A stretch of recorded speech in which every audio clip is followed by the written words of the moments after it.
Welcome back to another deep dive. Yeah. Today, we're going to be taking a look at a really intriguing mystery, Okay. the serpent in the Garden of Eden. All right. Now, when we hear that, you might be thinking, oh, this is just, Right. the snake tempting Eve. Yeah. Simple story. Do the basics. Yeah. But our source material today, a YouTube video by Papa Ivan, Okay. suggests that there's way more to this Interesting. than meets the eye. I like it. What if the serpent wasn't a snake at all? Now, that's a question that can really kind of shake things up, you know? Right. What I think is so captivating about this is that the Hebrew word for serpent Okay.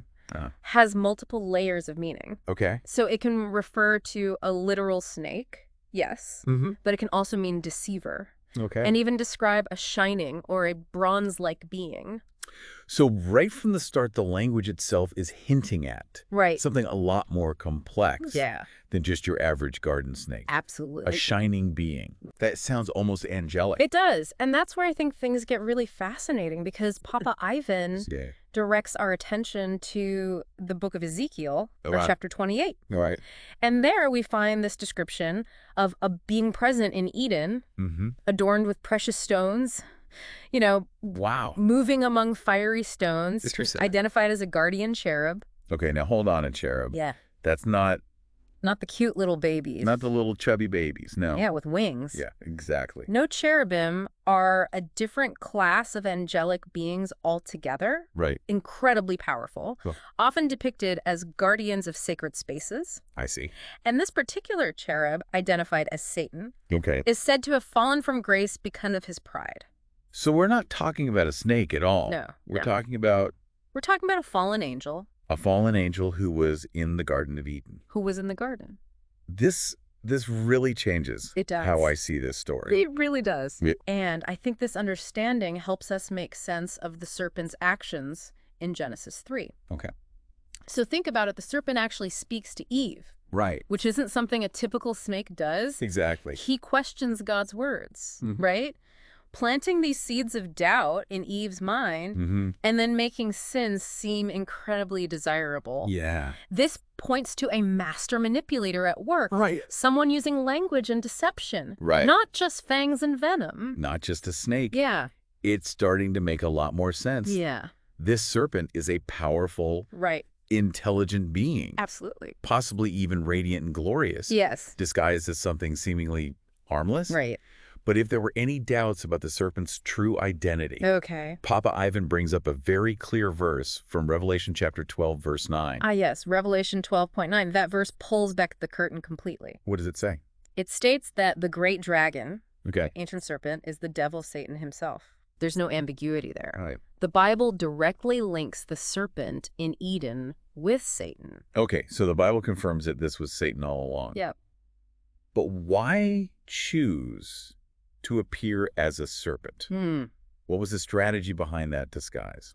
That's a question worth pondering. Remember we talked about the multiple meanings of that word, nosh? Yeah. Well, in many ancient cultures, Oh. serpents were symbols of wisdom and even immortality. So by taking on that form, Right. Satan could tap into those existing beliefs, Exactly. make himself appear wise and trustworthy to Eve. Yes, very clever tactic, using those pre-existing cultural ideas to deceive. Yeah. And then let's not forget the shining aspect of nosh. Right. 2 Corinthians 11.14 describes Satan as disguising himself as an angel of light. This suggests that his appearance in the garden might have been dazzling, beautiful, and all the more deceptive because of it. Wow, so this is adding a whole new layer of understanding to the story. Yeah. It wasn't just a talking snake, No. tempting Eve with an apple. Nope. This was Satan himself, It was. this powerful, Yeah. deceptive being, Yes. using a clever disguise to try to lead all of humanity astray. And the implications of that are huge. Yeah. But even in the face of this deception, God already had a plan. Okay. So in Genesis 3.15, God makes a promise, a prophecy of sorts, Okay. about the future. What's so important about that moment? He declares that there will be enmity between the serpent and the woman, Okay. and between their offspring. He says that the offspring of the woman will crush the serpent's head, Wow. while the serpent will strike his heel. Okay. It's a declaration of a coming battle, Right. a cosmic struggle between good and evil. So even in God's judgment of Adam and Eve, Yeah. he's already setting the stage Absolutely. for redemption. Yeah. This sounds like this is about a lot more It is. than just a piece of fruit. Way more. And Papa even points out that this prophecy points directly towards Jesus. Jesus. How does he fit into this picture? Well, remember that Jesus is often referred to as the Son of Man, Okay. born of a woman Mary. Right. Through his life, death, and resurrection, Yeah. Jesus becomes the fulfillment of that prophecy in Genesis. I'm starting to see it now. Yeah. But how exactly does Jesus' life, death, and resurrection connect back to that first encounter Right. between the serpent and Eve in the garden? That's a great question, and that's where I think things get truly powerful, and that's what we'll explore after a quick break. Right. Sounds good. We'll be right back. Stick with us. Welcome back. Before the break, we were talking about how Jesus is the fulfillment of that prophecy in Genesis 3.15, Right. the one who would crush the serpent's head. It really is mind-blowing when you think about it. Right. The ripple effects of that encounter in the garden, Yeah. reaching across time to Jesus. Mm. But how does Jesus actually crush the serpent's head? What does that look like, in real terms? Well, this is where I think things get really personal for us, because Papa Ivan highlights a powerful verse from John 11.25, where Jesus says, "I am the resurrection and the life. The one who believes in me will live even though they die." That statement cuts to the heart of Jesus' victory over Satan. What's so significant about that verse? How does it relate back to the serpent's deception in the garden? Well, remember, the serpent, Satan, tempted Eve with the promise of knowledge and a kind of immortality. But it was a deception that led to spiritual death, separation from God. Right, that separation from God is what we call sin. Exactly. And the consequence of sin is death, both physical and spiritual. Right. But Jesus, through his death on the cross, takes the penalty for our sin upon himself. Okay. He overcomes the power of death through his resurrection, offering us a way back to God, a true and lasting life. So in essence, Jesus undid the damage that the serpent Satan had inflicted on humanity. By conquering death, he broke the serpent's hold over us. That's a great way to put it. Satan's main weapon has always been deception, trying to blind us to the truth of God's love and power. But Jesus, through his life, death, and resurrection, reveals the truth. Okay. And sets us free from that deception. It's like we've been given a new set of lenses through which to see the world. Yeah. A way to recognize and reject those old lies Yeah. that the serpent was so skilled at using. Precisely. And the more we understand the true nature of the serpent, that he's a powerful but ultimately defeated foe, Right. the more we can stand firm against his tactics and walk in the freedom that Christ offers. This is incredibly empowering. It is. But let's be honest, it still feels like the serpent's influence is so strong in the world. Sure. We see so much pain, suffering, and evil happening around us. How do we reconcile that with this idea that Jesus has already defeated Satan? That's such an honest and important question. Yeah. It's crucial to remember that we still live in a fallen world. The battle between good and evil is ongoing. Right. But here's the key. Jesus has already won the war. Okay. I'm listening. How can you be so sure when it still feels like a battle is raging all around us? Think of it like this. Even though a nation might win a decisive victory in a war, there might still be pockets of resistance, skirmishes that continue even after the overall victory has been declared. So you're saying that even though Jesus has won the ultimate victory, we're still dealing with the fallout.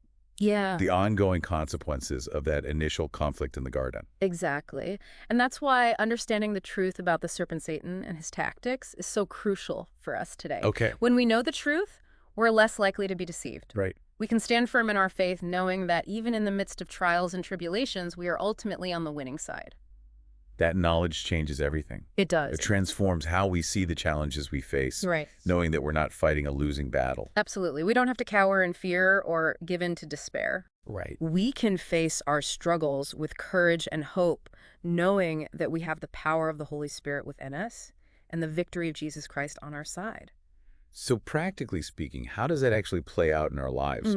How do we move from understanding this intellectually to actually experiencing this victory? You've hit on a vital point. It's not just about head knowledge, Right. but about living out this truth. Okay. And that's where our relationship with God comes into play. Okay. The more we connect with God through prayer, Mm-hmm. reading his word, Okay. and surrounding ourselves with other believers, Mm-hmm. the more we're filled with his spirit and empowered to live in his victory. So it's about actively cultivating that connection with God. Yes. To experience the freedom and victory that Jesus has already secured for us. You got it.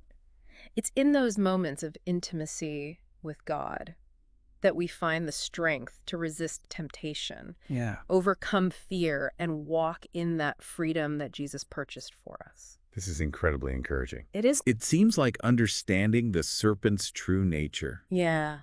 the deception in the garden, isn't just some ancient story, Right. but something that can equip us to live victoriously today. Absolutely.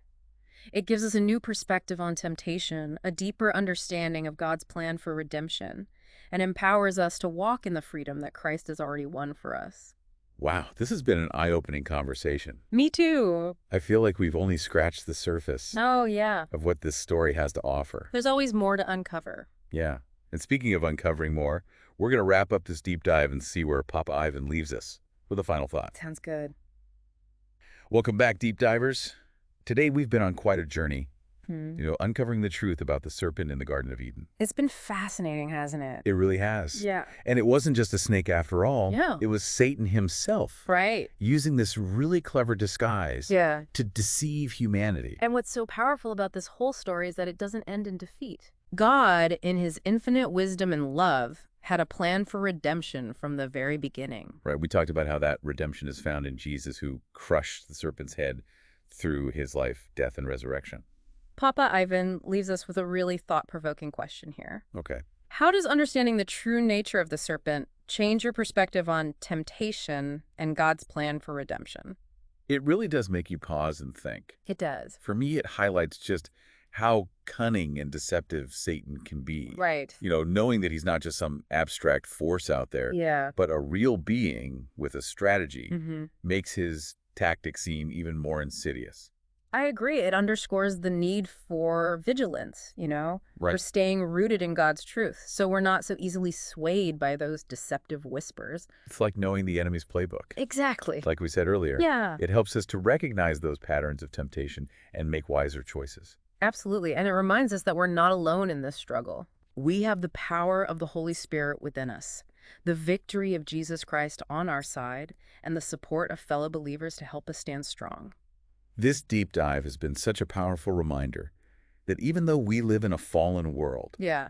where temptation and deception are still realities, we have hope. We do. We have a God who loves us, who provided a way back to himself through Jesus, and who equips us to overcome the Yes. serpent's lies. So as we wrap up this deep dive, Yeah. we encourage you to keep exploring, keep asking questions, and keep diving deeper into these mysteries of faith. The Bible is full of these rich and layered stories It is. that offer this timeless wisdom for navigating the complexities of life. Absolutely. So until next time, keep seeking, keep questioning, and keep diving deep.